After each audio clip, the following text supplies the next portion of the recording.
Why do these Hitchcock films stand up well? They don't look old-fashioned. Well, I don't know the answer. Je crois que c'est parce qu'ils sont tellement rigoureux. Il n'y a pas les caractéristiques non plus du moment dedans, parce qu'ils se situent entièrement par rapport à vous-même. Yes.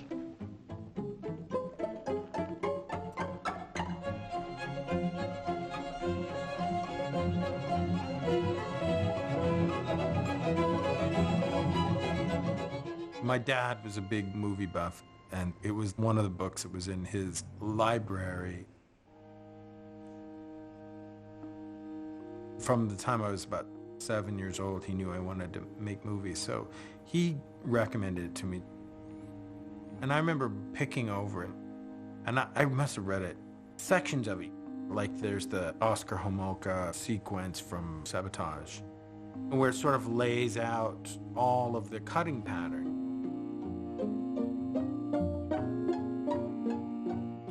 It's not even a book anymore.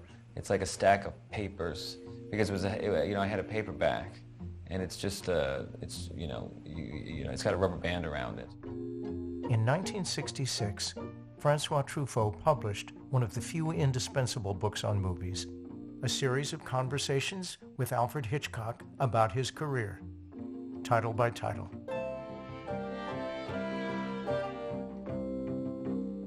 It was a window into the world of cinema that I hadn't had before, because it was a director simultaneously talking about his own work, but doing so in a way that was utterly unpretentious and had no pomposity.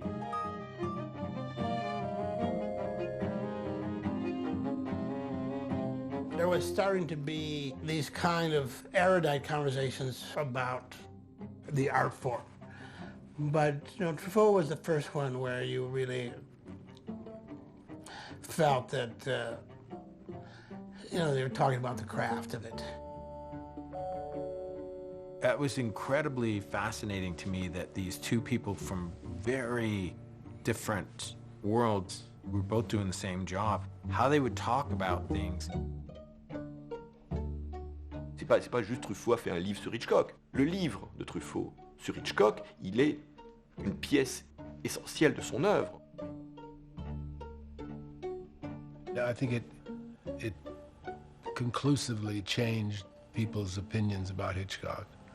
And so Hitchcock began to be taken much more seriously. At that time, the general consensus and climate was a bullying, as usual, by the establishment as to what serious cinema is. So it was really revolutionary.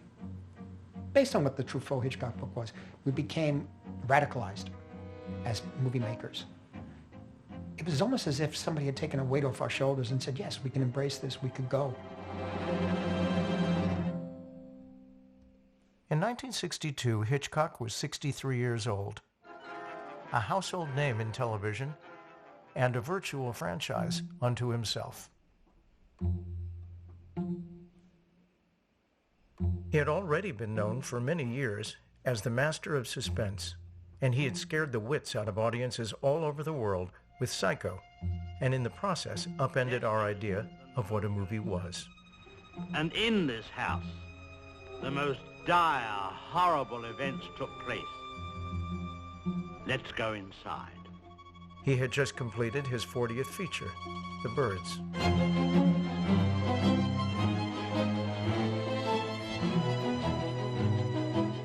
Truffaut, half Hitchcock's age, had made only 3 features, but he was already an internationally renowned and acclaimed filmmaker. Comme les voyages à New York, quand j'allais présenter mes films à New York, on me demandait, je sais pas, les journalistes me demandaient toujours quels étaient mes cinéastes préférés, et quand je citais Hitchcock, il y avait toujours un espèce d'étonnement. Truffaut wrote Hitchcock a letter. He proposed a series of in-depth discussions of Hitchcock's entire body of work in movies.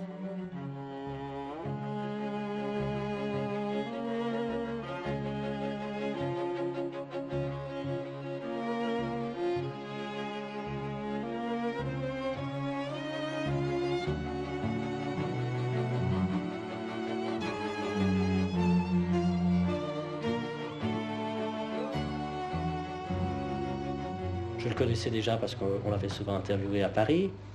Et il a accepté le principe d'une interview de 8 jours. For Truffaut, the book on Hitchcock was every bit as important as one of his own films, and it required just as much time and preparation.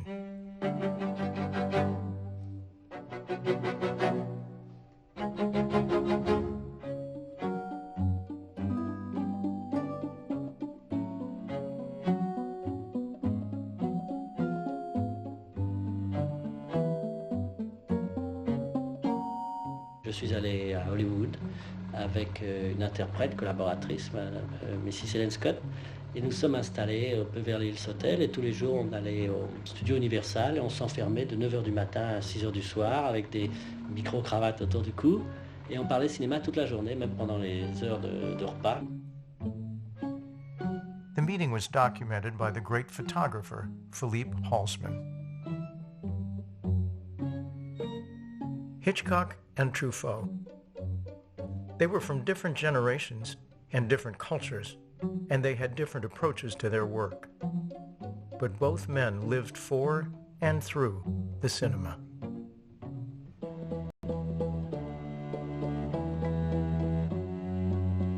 My mind is strictly visual. Hitchcock was born with the movies. There's no such thing as a face. It's non-existent until the light hits it. There was no such thing as a line. It's just light and shade. The function of pure cinema, as we well know, is the placing of 2 or 3 pieces of film together to create a single idea.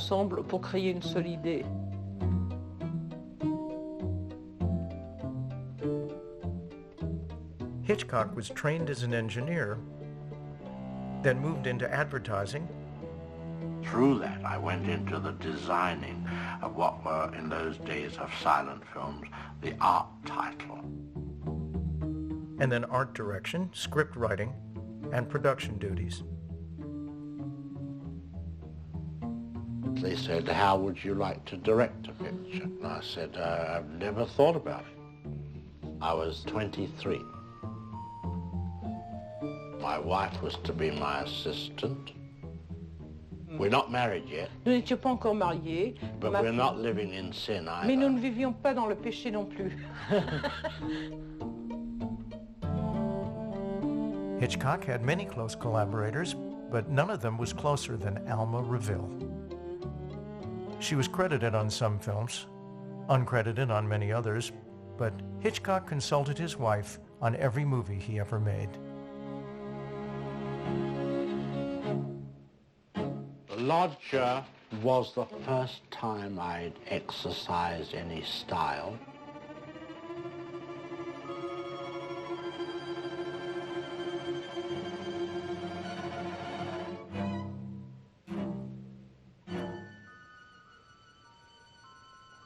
He's making floors out of glass so he can show people walking in circles in the apartment above. He's playing with all those things that make cinema fun and magic, the tricks of it. He was also conceptual with the way he approached many of these films. This movie, I have an idea for a way that I've never worked before.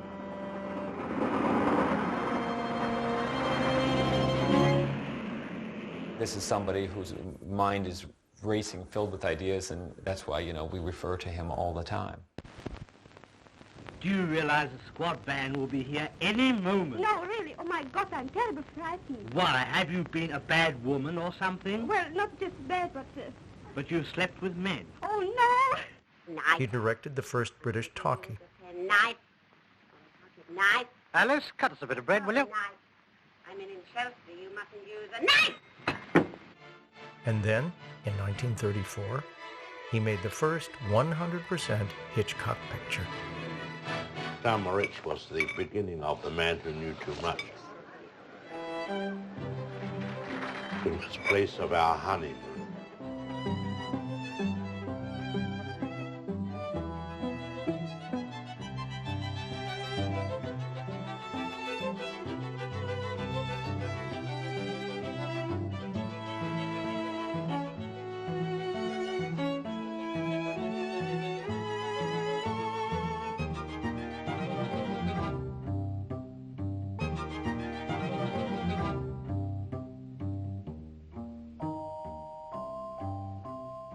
And of course, Hollywood beckoned. I wasn't attracted to Hollywood as a place. Je n'étais pas attirée à Hollywood comme endroit. They had no interest. What had interest for me was getting inside that studio. C'était entrer dans le studio. アメリカ映画があったからこそヒッチコックはあそこまでなれ、またヒッチコックがいてアメリカ映画っていうのがその僕が夢見ているアメリカ映画もぐーんと更新されたっていう。Hitchcock did some of his best work in the 40s.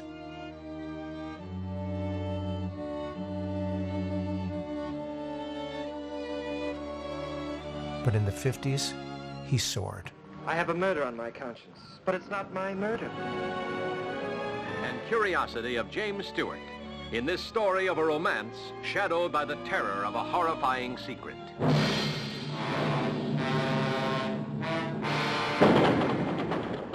Look, John. Hold them. Diamonds.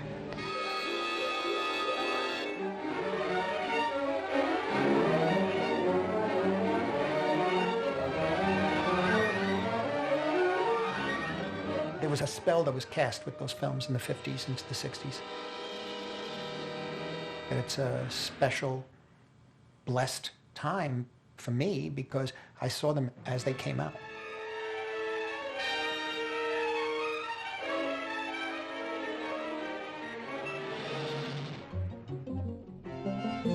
Truffaut began as a critic in the early 50s. He started at the great French film magazine, Cahiers du Cinéma. For the writers at Cahiers, soon to become the filmmakers of the Nouvelle Vague, Hitchcock's greatness as an artist was self-evident. Aujourd'hui, nous avons fait admettre qu'un film d'Hitchcock peut être aussi important dans l'histoire de l'art que l'apparition d'un livre de Gide ou que l'apparition, je ne sais pas, d'Aragon, etc. Before they made their own movies, the Cahiers critics erected a new pantheon of cinema. The directors who were the true artists, the authors who wrote with the camera, the auteurs.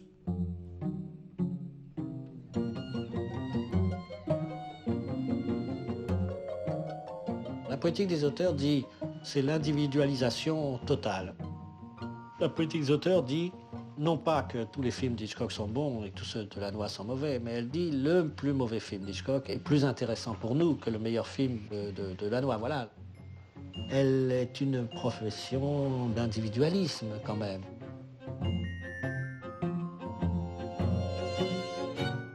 La nouvelle vague, c'est le moment où le cinéma prend conscience de lui-même.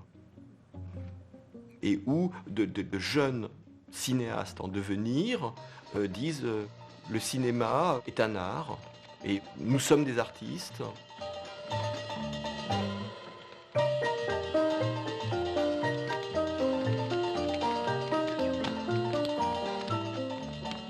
Bonjour, madame. Being an individual artist meant self-exposure. Pouring all of yourself into your movie, all of your fears and obsessions and fetishes, just like Hitchcock did. All together. Oh! Tout ce qui le terrifie, il le pense jusqu'à un point où il puisse dire qu'il est attiré par ça. Et il s'arrête pas simplement à la terreur, il a une fascination pour ce qui le terrifie. Donc il y a plus, au bout d'un moment, il n'y a plus de différence entre ce qui le fait vibrer de peur ou ce qui le fait vibrer d'amour. Hitchcock often told the story of being sent to the police station as a boy, where he was locked up for a few minutes as a symbolic punishment. He said that it led to a lifelong fear of the police.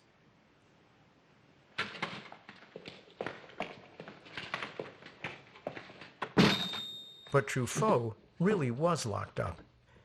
He was delivered to the police by his own father and then sent to a juvenile detention center. Si j'avais fait ça à ton âge, mon père m'aurait assommé.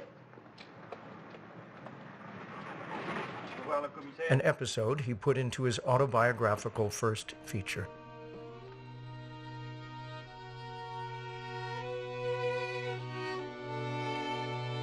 L'enfance me semble un âge pénible, l'âge où il est interdit de se tromper, par exemple, où l'erreur s'appelle vraiment un délit. Truffaut had a fierce attachment to freedom. It's there in all of his films. And it sent him in search of another father, a father who would liberate him. He found the great film critic André Bazin, who virtually adopted Truffaut and brought him to Cahiers du Cinéma. He found Jean Renoir and Roberto Rossellini. And he found Alfred Hitchcock.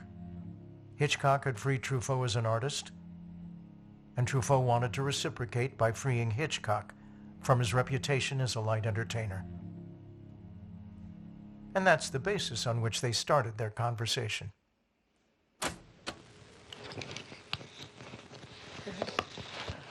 Let me check with him.